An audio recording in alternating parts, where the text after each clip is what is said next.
சட்டம் மாறி வந்து மண்ணை முட்டும் காலில் சூழ்ந்து கைகள் தட்டும் வாழியவே தென்னவராட்சி திசைகள் எட்டும் நம்மவராற்றல் விண்ணை முட்டும் எட்டு திக்கும் முரசு கொட்டும் வாழியவே.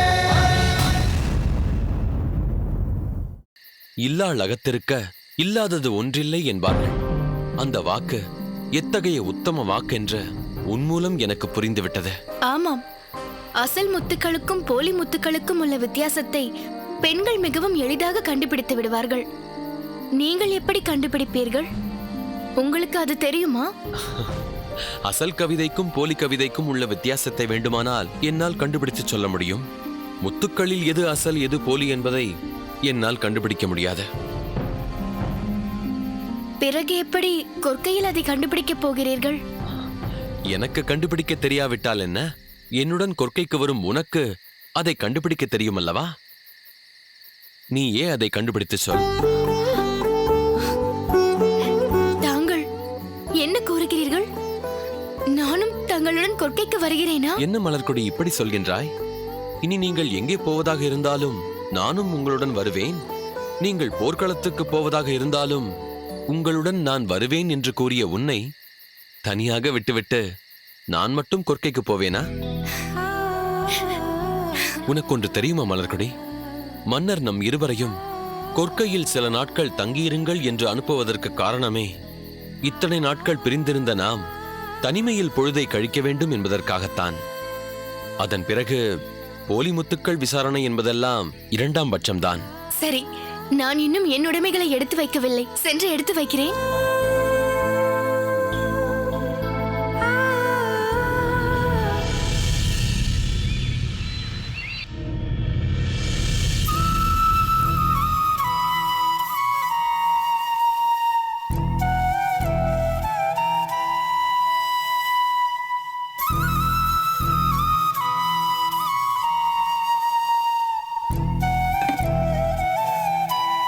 முத்துநகை, அப்பா இங்கே வாம்மா. சொல்லுங்கள் அப்பா. உன்னை நினைக்கும் பொழுது எனக்கு மிகவும் ஆச்சரியமாக இருக்கிறதம்மா. ஆரம்பித்து விட்டீர்களா உங்கள் பல்லவியை? என்னை பார்த்து ஆச்சரியப்படுவதே உங்களுக்கு வழக்கமாகிவிட்டது. சரி, இன்று உங்களுக்கு ஏற்பட்ட ஆச்சரியத்தின் காரணத்தை நான் தெரிந்து கொள்ளலாமா? நானும் சில நாட்களாகவே உன்னை கவனித்துக் கொண்டுதான் வருகிறேன். இப்பொழுதெல்லாம் நீ வீட்டை விட்டு வெளியே போவதே இல்லையே. நாள் முழுவதும் வீட்டிலேயே இருக்கிறாய். அதுதான் எனக்கு ஆச்சரியமாக இருக்கிறது. அப்பா, அன்று ஒரு நாள் தாங்கள் அரசு பணியின் காரணமாக நீ அவ்வப்பொழுது என்னை பிரிந்து சென்று விடுகிறாய். உன்னை பிரிந்திருக்கும் நேரத்தில் நான் தாங்கொண்ணா துயரத்தை அனுபவிக்கிறேன் என்று என்னிடத்தில் நீங்கள் வருத்தப்பட்டீர்கள் அல்லவா? அதனால் உங்களுடைய மன உணர்வுகளுக்கு இனி மதிப்பளிக்க வேண்டும் என்று அன்றே நான் முடிவெடுத்து விட்டேன். அப்பா, நான் சோழ நாட்டில் இருக்கும் பொழுது முக்கிய அரசு பணி, மன்னரின் அழைப்பு, இவை இரண்டு தவிர வேறு எந்த காரணத்திற்காகவும் வீட்டை விட்டு வெளியே செல்வதே இல்லை என்று முடிவெடுத்து விட்டேன். அதனால்தான் இப்படி வீட்டிலேயே இருக்கிறேன்.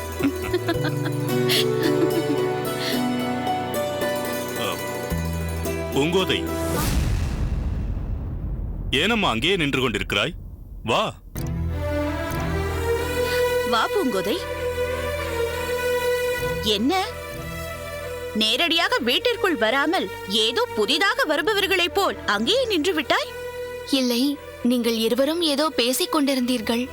உங்களை தொந்தரவு செய்ய வேண்டாம் என்றுதான் அங்கேயே நின்று விட்டேன். நீ வருவதில் எங்களுக்கு என்ன தொந்தரவு? நல்ல பெண்ணடி நீ. என்ன பூங்கோதை, உன் தம்பி பாடம் படிக்க வந்திருக்கிறானா என்று பார்க்க வந்தாயா? கதிர்காமன் காலையிலேயே வந்து சென்று விட்டானே.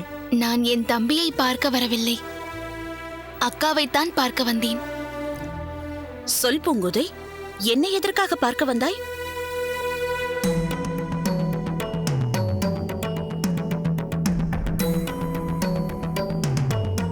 ஒன்றுமில்லை அக்கா, எனக்கு உங்களை பார்க்க வேண்டும் என்று தோன்றியது. அதனால்தான் நான் இங்கு வந்தேன். முத்துநகை, புலவர் உருத்திரங்கண்ணனார் இலக்கியத்தில் தனக்கு ஏற்பட்ட சந்தேகத்தை பற்றி கேட்பதற்காக என்னை அழைத்திருந்தார். எனக்கு அது மறந்தே போய்விட்டது. நான் சென்று அவரை பார்த்துவிட்டு வருகிறேன். நீங்கள் பேசிக் கொண்டிருங்கள். சரிங்களப்பா, சென்று வாருங்கள். பூங்கோதை, நான் சென்று வருகிறேன்.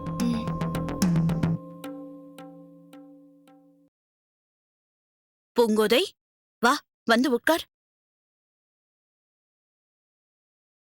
இப்பொழுது சொல், எதற்காக என்னை காண வந்தாய்?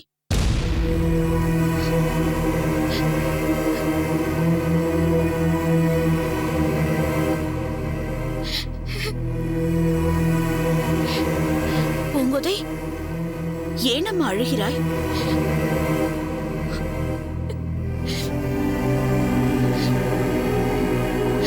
அக்கா, என்னை மன்னித்து விடுங்கள் அக்கா. எனது நிலைமையையும் மனத்துயரத்தையும் தங்களிடத்தில் மனம் விட்டு சொல்லி அழலாம் என்று வந்தேன். ஆனால் என்னை கட்டுப்படுத்திக் கொள்ள முடியவில்லை. அழுது விட்டேன். மன்னித்து விடுங்கள். தவறில்லை பூங்கோதை. வாய்விட்டு சிரித்தால் நோய் விட்டு போகும் என்பார்கள். அதேபோல் நாம் மனம் விட்டு அழுது விட்டால் நம்மை தொற்றிக் கொண்டிருக்கும் துயரங்கள் நம்மை விட்டு அகன்று போய்விடும். நீ செய்தது சரிதான். இப்பொழுது சொல், உன் துயரம் என்ன? அக்கா, சின்னஞ்சிறு வயதில் நான், மலர்கொடி, கிள்ளி மாமா மூவரும் ஒன்றாகத்தான் இருப்போம், விளையாடுவோம். அந்த பாலிய வயதில் கிள்ளி மாமா மலர்கொடியிடம் சீண்டி விளையாடுவது போல்தான் என்னிடத்திலும் விளையாடுவார். அதெல்லாம் எனக்கு எதுவும் தெரியாத குழந்தை பருவம். நான் வளர்ந்து பெரியவளாகி விவரம் தெரிய வந்தபோது கிள்ளிவளவன் மாமா மனோரஞ்சிதம் என்ற நடன பெண்ணை காதலிப்பதாக என்னிடம் சொன்னார்கள். அந்த செய்தி அப்படியா என்பது போல் ஒரு சாதாரண செய்தியாகத்தான் எனக்கு இருந்ததே தவிர அது எனக்குள் எந்த பாதிப்பையும் ஏற்படுத்தவில்லை. பின்னர் ஒரு நாள் மலர்கொடி என்னிடத்தில் வந்து என் அண்ணனை விட்டு அந்த நடன பெண்மணி பிரிந்து விட்டாள். அவள் பிரிவை தாங்க முடியாத என் அண்ணன் அவளை மறக்க முடியாமல் பித்து பிடித்தவர் போல் ஆகிவிட்டார். பூங்கோதை, நீதான் கிள்ளி அண்ணனுடன் அன்பாக பழகி அவரை கொஞ்சம் கொஞ்சமாக மாற்ற வேண்டும். அவர் உன்னை ஏற்று அவருடன் உனக்கு திருமணம் நடந்தால் அவருடைய மனம் மாறும், பழைய நிலைமைக்கு அவர் திரும்பி விடுவார் என்று கூறினாள். மலர்கொடி சொன்னதை நானும் மனப்பூர்வமாக ஏற்றுக்கொண்டு கிள்ளி மாமாவோடு பழக ஆரம்பித்தேன். ஒரு கட்டத்தில் என்னுடைய நோக்கம் என்னவென்பதை புரிந்து கொண்ட அவர், எனக்கு உன்மேல் காதல் எதுவும் கிடையாது, என் மனதிலோ வாழ்க்கையிலோ மனோரஞ்சிதத்தை தவிர வேறு யாருக்கும் இடம் கிடையாது என்று என்னிடம் உறுதியாக சொல்லி ஒதுங்க ஆரம்பித்து விட்டார். நானும் அதற்கு மேல் அவரை தொந்தரவு செய்யாமல் விலகி வந்து விட்டேன். அக்கா, நான் கிள்ளி மாமாவை விட்டு விலகி வந்து விட்டேனே தவிர அவர் மேல் நான் கொண்ட காதல் நீர் பூத்த நெருப்பாய் என்னுள் சுழன்று கொண்டு இருந்திருக்கிறது என்பது அப்போது எனக்கு தெரியவில்லை. ஆனால் கிள்ளிவளவன் மாமாவிற்கும் சேர நாட்டு இளவரசி பரிவாதினிக்கும் திருமணம் நடைபெற போகிறது என்பது இப்போது எனக்கு கிடைத்த செய்தியால் என்னுள் நீர் பூத்த நெருப்பாய் உறங்கி கிடந்த அந்த காதல் மீண்டும் கொழுந்து விட்டு எரிய ஆரம்பித்து விட்டது. நடைபெற போகும் அந்த திருமணத்தின் மூலம் நான் கிள்ளிவளவன் மாமாவை இழந்து விடுவேனோ, என் காதலில் தோற்று விடுவேனோ என்ற அச்சம் எனக்குள் வந்துவிட்டது. என்னுடைய துயரங்களை யாரிடமாவது மனம் விட்டு பேசி ஆறுதல் தேட நினைத்தேன். மலர்கொடி சோழ நாட்டில் இல்லாத இந்த நேரத்தில் யாரிடத்தில் ஆறுதல் தேடலாம் என்று யோசித்த போதுதான் எனக்கு உங்கள் நினைவு வந்தது. பூங்கோதை, சோழ இளவரசர் கிள்ளிவளவனும் சேர இளவரசி பரிவாதனையும் திருமணம் செய்து கொள்ளப் போகிறார்கள் என்ற செய்தியை உனக்கு யார் சொன்னது? அது பற்றி என் தந்தையும் தாயும் பேசிக் கொண்டிருந்ததை நானே என் காதால் கேட்டேன்.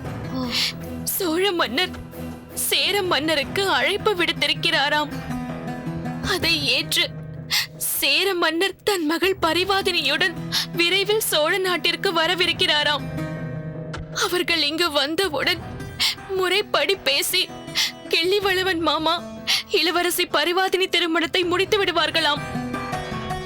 அக்கா, இந்த செய்தியை கேட்டதிலிருந்தே ஏதோ ஒன்று என்னை விட்டு அகன்று போவது போன்ற ஒரு உணர்வு. அதனால்தான் மணந்தால் கிள்ளிவளவன் மாமாவைத்தான் மணப்பது, இல்லையில் மரணத்தை தழுவுவது என்று முடிவுக்கு நான் வந்துவிட்டேன். பூங்கோதை, உனது பிரச்சனை என்னவென்பதை என்னிடம் சொல்லிவிட்டாய் அல்லவா? இன்னும் எதற்காக உன்னையே இப்படி வருத்திக் கொண்டு அழுது கொண்டிருக்கிறாய்? நீ கவலைப்படாதே பூங்கோதை. கவலைப்படுவதை விட்டுவிட்டு அமைதியாக இரு. ஏனென்றால் உன் வாழ்க்கைக்கு எதிராக அந்த சேர இளவரசி பரிவாதனி ஒருபோதும் வரமாட்டார்.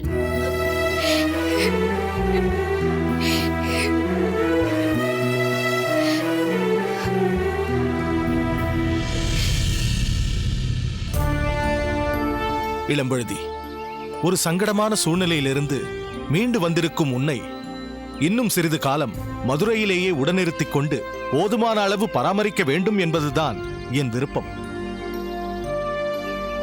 ஆனால் நீ கொற்கைக்கு சென்றால்தான் நிலைமையை சீர்படுத்த முடியும் என்று எண்ணித்தான் உன்னை அனுப்பி வைக்கிறேன். தங்கள் கருத்தை நான் புரிந்து கொண்டேன் தந்தையே.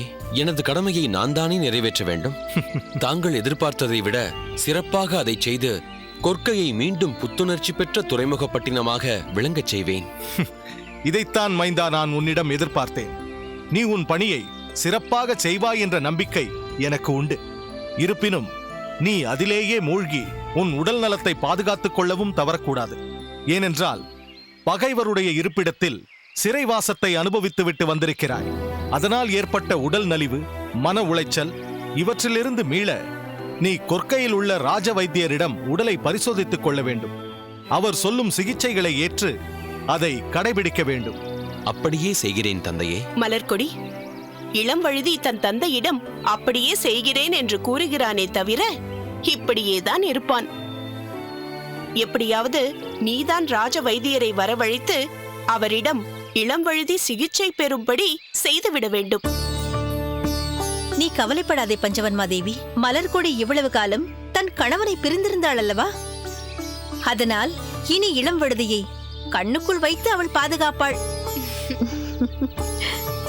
பாமர மக்கள் தன் கணவனை கைப்பிடிக்குள் வைத்திருக்கும் பெண்களை பற்றி சொல்லும் பொழுது அவள் தன் கணவனை முந்தானையில் முடித்து வைத்திருக்கிறார்கள் என்பார்களே, அப்படி நம் மலர்கொடியும் இளம்வழுதியை முடித்து வைத்துக் கொள்வாள். நீ கவலைப்படாதே. அம்மா மலர்கொடி, அவ்வப்போது அரசு பணிகளை செய்ய அந்த முடிச்சை அவிழ்த்து வெளியில் போகவிட. பிரபு, புறப்பட வேண்டிய நேரம் தொடங்கிவிட்டது. இன்னும் ஏன் தாமதிக்க வேண்டும்? அதுவும் சரிதான். ஆனால் என்ன? செழியனை காணவில்லையே. செழியன் இவர்கள் வருகையை எதிர்பார்த்து ரதத்தின் அருகில் நின்றிருப்பான். இல்லை. என்ன இல்லை? அவர் இன்னும் அங்கு போயிருக்க மாட்டார். வரவேண்டிய இன்னொருவரை உடன் இருந்து அழைத்து வருவதற்காக சென்றிருக்கிறார். இன்னொருவர் யார்? படைத்தலைவர் செழியன் மட்டும்தானே எங்களுக்கு பாதுகாப்பாக வரப்போகிறார்? இல்லை மலர்கொடி, இன்னும் ஒரு முக்கியமானவர் உங்களுடன் வரப்போகிறார். அவர் வருவது உனக்கு மிகவும் துணையாக இருக்கும். தங்களுக்கெல்லாம் தெரிந்திருக்கிறது, ஆனால் எனக்கு தெரியவில்லையே. மலர்கொடி, அங்கே பார், உனக்கே தெரிந்துவிடும்.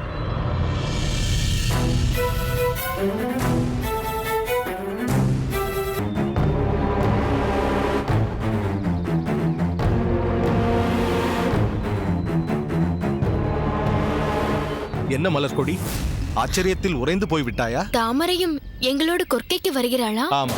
அவள் இங்கு தங்களின் மேற்பார்வையில் தங்கியிருந்து மதுரையம்பதியை சுற்றி பார்க்க போகிறேன் என்றுதானே என்னிடம் சொன்னாள். ஆமாம் ஆமாம், அவள் அப்படித்தான் சொன்னாள். ஆனால் என்ன? தாமரை மனதில் தானும் உங்களோடு இருக்க வேண்டும் என்ற விருப்பம் இருந்தது. எதை கொண்டு அப்படி சொல்கிறீர்கள்? செழியனும் உங்களோடு வருகிறானே, அதனால் தான் அப்படி சொல்கிறோம். காதலர்களை பிரிப்பது முறையில்லையே.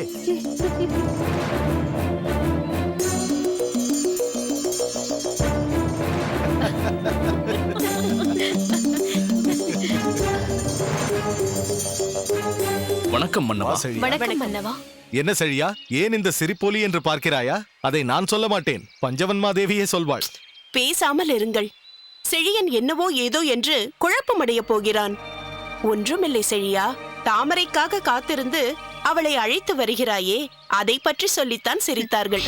நான் இவரிடம் நீங்கள் சென்று பேசிக் கொண்டிருங்கள், நான் வந்து விடுகிறேன் என்றுதான் சொன்னேன். இவர்தான் இல்லை இல்லை, நான் காத்திருக்கிறேன் என்பதற்காகவாது நீ தாமதம் செய்யாமல் புறப்படுவாய் அல்லவா, அதற்காகத்தான் நிற்கிறேன் என்றார். அப்படியும் சற்று தாமதித்து விட்டோம் என்பது புரிகிறது. பாண்டிய இளவரசே சோழ இளவரசியோடு தயாராகி வந்த பின்பு எங்களால் இப்படி ஆகிவிட்டது. ஒரு பிரச்சனையும் இல்லை. மலர்கொடி, இப்போது புரிகிறதா தாமரையை எதற்காக அனுப்பி வைக்கிறோம் என்று? நீண்ட காலம் பிரிந்திருந்த செழியனும் தாமரையும் கொற்கையில் சற்று நிம்மதியாக மனம் விட்டு பேசட்டுமே என்றுதான் இப்படி செய்தோம். நீங்கள் ஒரு காரியம் செய்தால் அது சரியாகத்தான் இருக்கும் அத்தை. தாமரை அங்கு வந்தால் எங்களுக்கு மிகவும் உற்சாகமாகத்தான் இருக்கும். எதை பற்றி கேட்டாலும் தெளிவாக தெரிந்து வைத்திருப்பாள். அதையும் விளக்கமாக சொல்வாள். பிரபு, குறிப்பிட்ட நேரம் கடந்து கொண்டிருக்கிறது. இனியாவது புறப்படலாம் அல்லவா? புறப்படலாம். இளம்பழுதி, சொன்னதெல்லாம் நினைவிருக்கிறது அல்லவா? கொற்கையில் உள்ள மீனவர் குப்பத்தில் மூலிகை வைத்தியத்தில் சிறந்தவர்கள் இருக்கிறார்கள் என்று கேட்டிருக்கிறேன். அங்கேயும் போய்ப்பார். கவலைப்படாதீர்கள், நான் ஞாபகப்படுத்துகிறேன். பார்த்தீர்களா, அதற்குத்தான் தாமரை உடன் இருக்க வேண்டும் என்பது. சரி, புறப்படலாம். சரி தந்தையே, வாருங்கள்.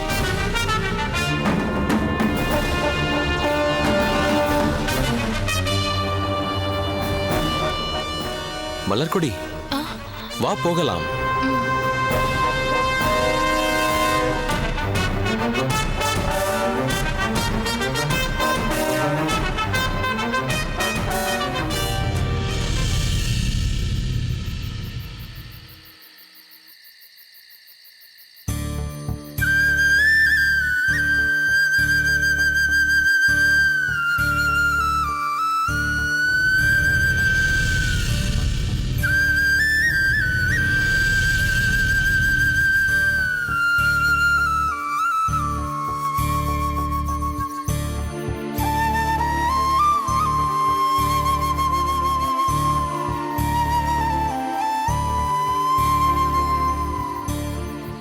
மங்கம்மா தேவியாருக்கு வணக்கம்.